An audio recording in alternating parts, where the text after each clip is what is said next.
好，来看看今天我狼是给大家伙带来一个马超的一个记录啊。这里面跟大家伙讲，《三国战记一统中原》轻版的这个在游戏平台当中呢已经可能是玩人不是很多。其实它属于那种就最原始的风云改版的玩法。其实作为改版的话，其实它这个应该是最经典的改版了，应该不多说了。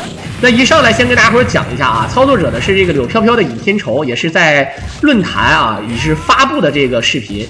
其实相对于这个类风云再起版本呢，很多菜鸟啊都是望而却步的，就是说看着好像觉得挺好玩，然后玩得很爽，但其实自己玩就啥也不是。这里面跟大家伙讲啊，之前呢很多人玩那个乱世枭雄，其实跟这个差不多。然后他这个乱世枭雄呢，可能一般都是19分钟来通关。那这次呢，咱们是人脑的话，用了18分钟多。然后包括之前之后的那种玩法，你像这个我们都是。最传统的玩法呢，还有这个玩这个武神模式的。武神模式的话呢，也有26分钟通关的 ，TAS 24分钟。所以说呢，有机会大家伙再解说啊，像这个武神模式的啊，这里面呢原版模式呢，我跟大家伙讲啊，为什么要用马超？这个马超呢，还真是挺另类的啊。你看它好像无论是119版本。还是风云再起版本啊，好像用马超的人不多。你除非说你像有些摊分双人摊分，或者说怎么样，他用马超的。对吧？像这个单人用马超，你说马超怎么玩呢？说近玩法也不太好，摊分也不行。你说菜鸟人玩吧，也弱也面，这个就变得非常的难受。好了，感谢我刚才我们的强哥，还有我们的小王乐琼啊，以及我们的柱哥啊，一手这个大飞机还是爆裂飞机啊，今天来支持我了。好，可以看到，先是用这个铁甲兵，这是一套连击，然后起身压制。2套攻击啊就可以直接秒掉。这样的话呢，看看宝隐身衣、铁莲花，然后援军令，然后再把血一吃，基本上就搞定了。像这个箱子不用打，其实个人感觉啊，这个血量对于速通玩家来说呢用处不是特别大了啊。这里面跟大家伙讲，你看他第一关仅仅用了多长时间啊？第一关仅仅用了2分多钟啊，2分钟冒头。这个呢还是要区分开的啊，因为类这个风云版本呢，它少一关，所以说呢就会正常会快，要不然你说我不到20分钟就通关啊，是吧？但这里面由于没有武神，又少了这么一个关键的 BOSS 和大关，所以说还好，所以说时间会会快很多啊。这里面大伙儿不要觉得很变态，包括你像什么绿蓝啊，还有什么他们做那种 TAS 玩法也一样。如果用绿蓝他们又做 TAS 的话呢，可能会更快一些啊。那这里面就根本就没有失误，而且卡的点都会非常好。但尽管如此，我个人感觉人脑打成像这种18分钟多啊，已经是非常极限了啊。好，这样的话我们看看，援军令呢其实是比较狠的。这里面呢，它输出我们看看啊，它是选择用这个铁甲兵，但其实这个铁甲兵看起来输出能力啊，我个人感觉并不是特别强。但尤其是还挨打了，这一下站起来时间3秒钟没有，而且清兵的速度不是很快啊。你们可以看到他的攻击半径不好，所以说我个人感觉，这种情况下，如果要是用这个马超原版下蹲 A， 其实这里面我自己知道啊，如果马超原版下蹲 A 的话也不好使的。但这里面如果你要说用这个什么的话，用这个其他的打法也不合适。所以说这里面就是它的短板啊，就是用任何英雄或者任何的玩法都有它的短板的。好，可以看到这个地方呢，一定要浪费时间捡这些小宝，这些小宝呢会有关键课的作用啊。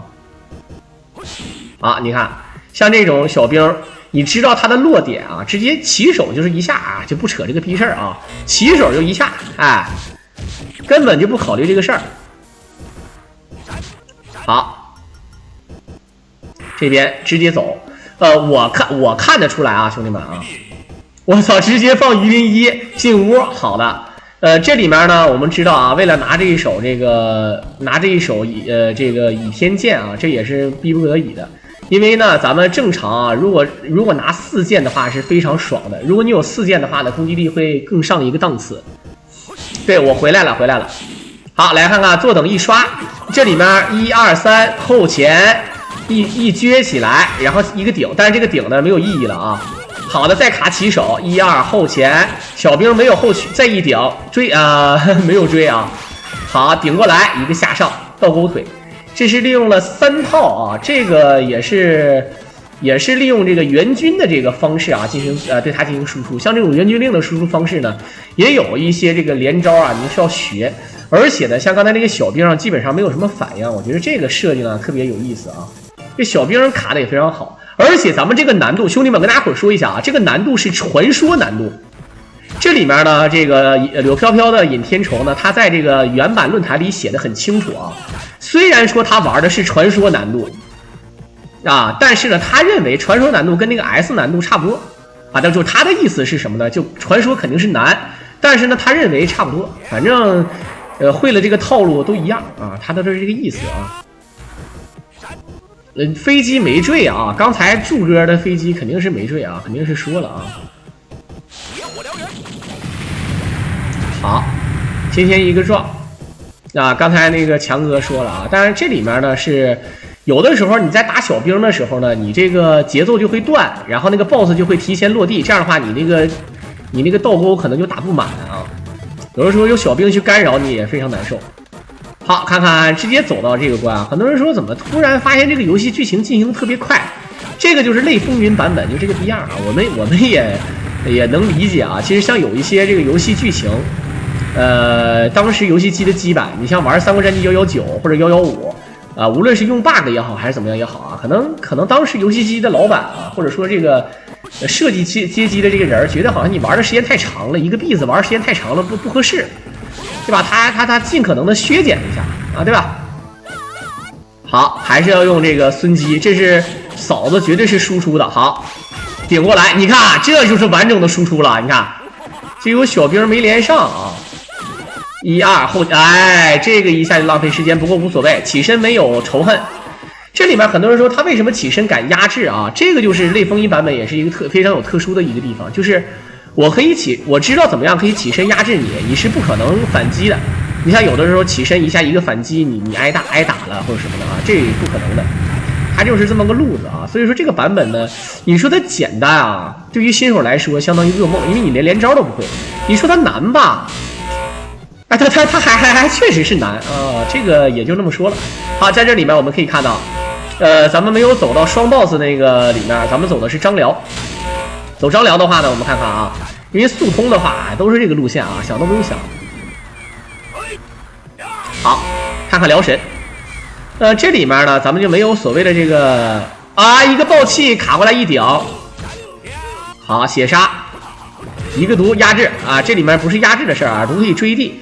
它这个小技巧是直接爆气的这个打多点伤害，爆气一勾上挑，然后对吧？一勾上挑，4招1式打满之后一个毒压着起身，对吧？一勾上挑，一勾上挑这么一个路子。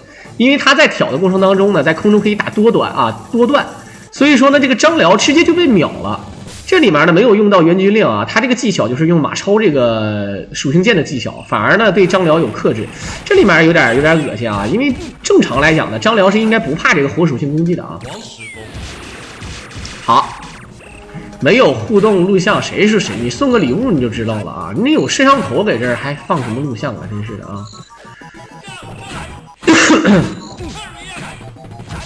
好，来看看。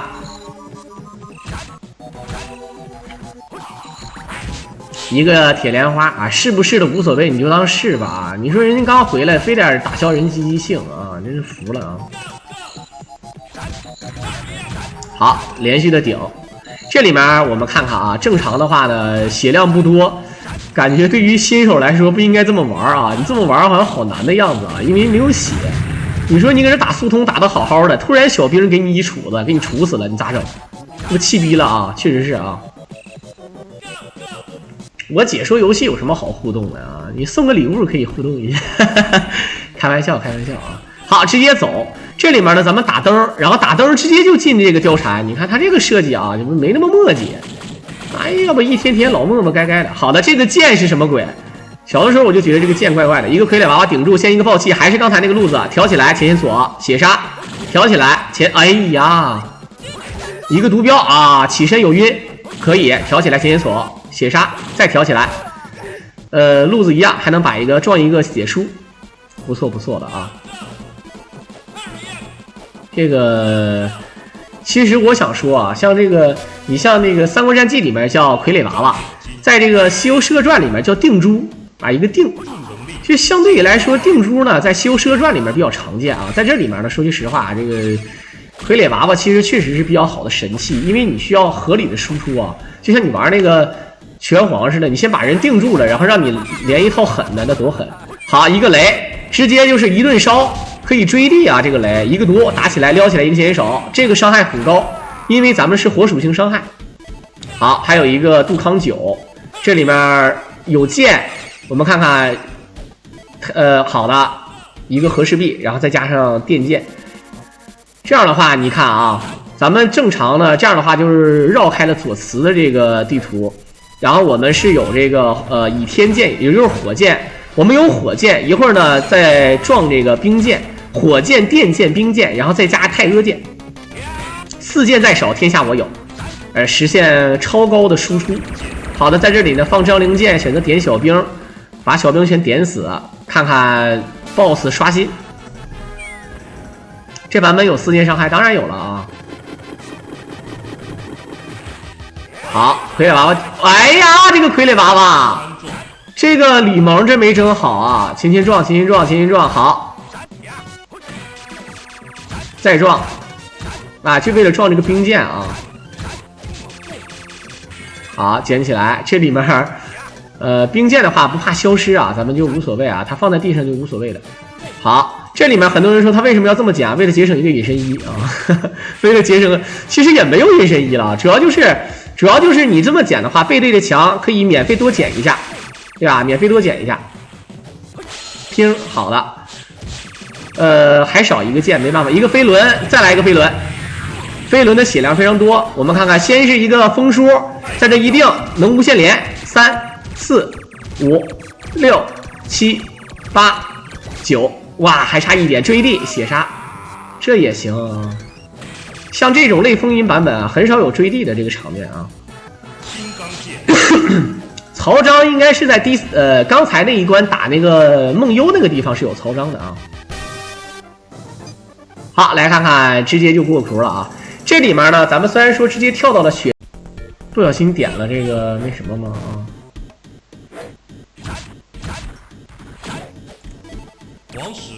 好，一个黄石弓直接顶过来。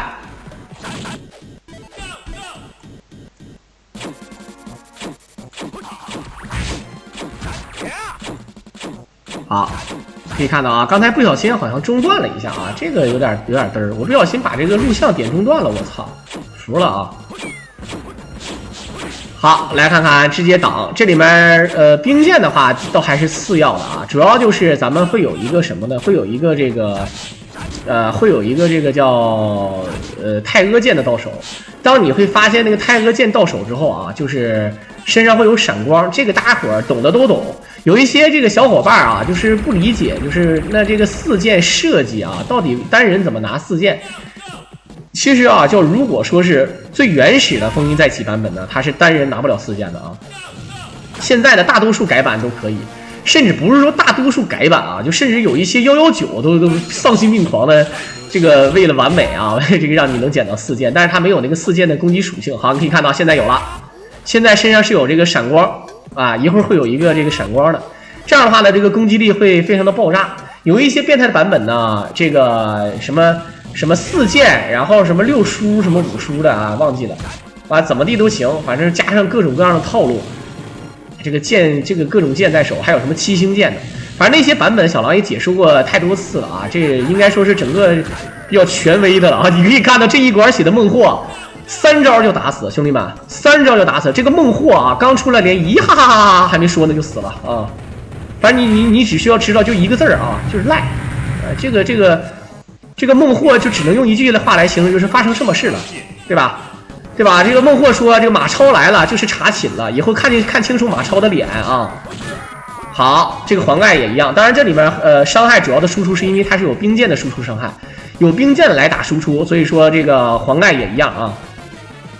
这个三国战记查寝专家马美玉，对吧？这个确实是屌啊！小跳踢加66A， 主要还有一个，主要是要爆气啊，主要是要爆气。好，可以看到直接就是逍遥津了。这才打了多长时间啊，兄弟们？这才15分钟啊，就打到最后一关了啊！这里面很多人说，那变态的设计的合理吗？其实合不合理啊？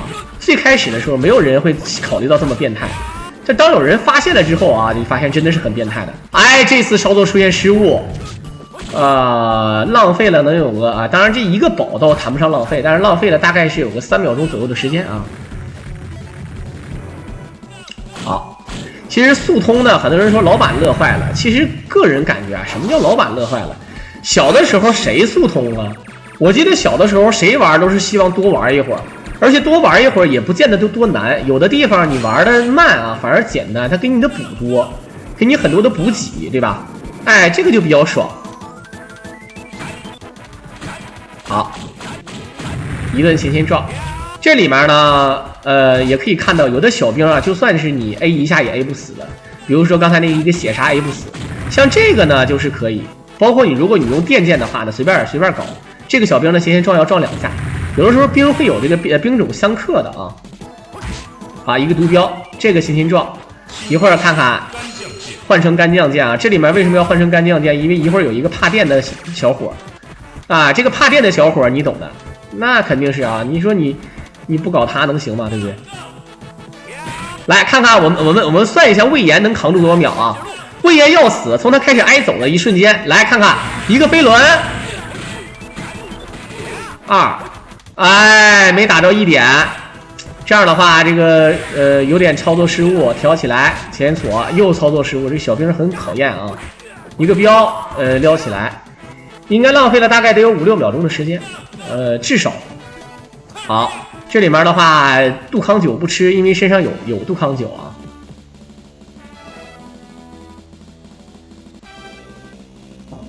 好，来看看。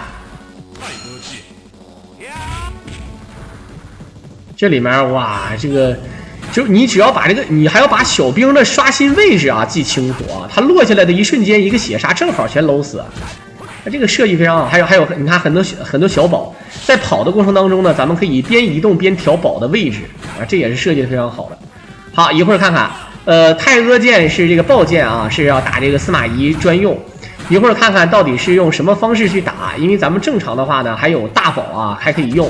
这里面呢有很多爆炸的输出方式，先一个隐身衣，我们看看先手一个爆气，还是这个路子有毒，没打好，不过不要紧，我们看看挑起来一个前锁，挑起来前锁，一个血杀，根本就没有考虑到毒的问题。一个青钢剑，这样的话，曹操是怕这个兵。好，来看看，还是有隐身衣的啊。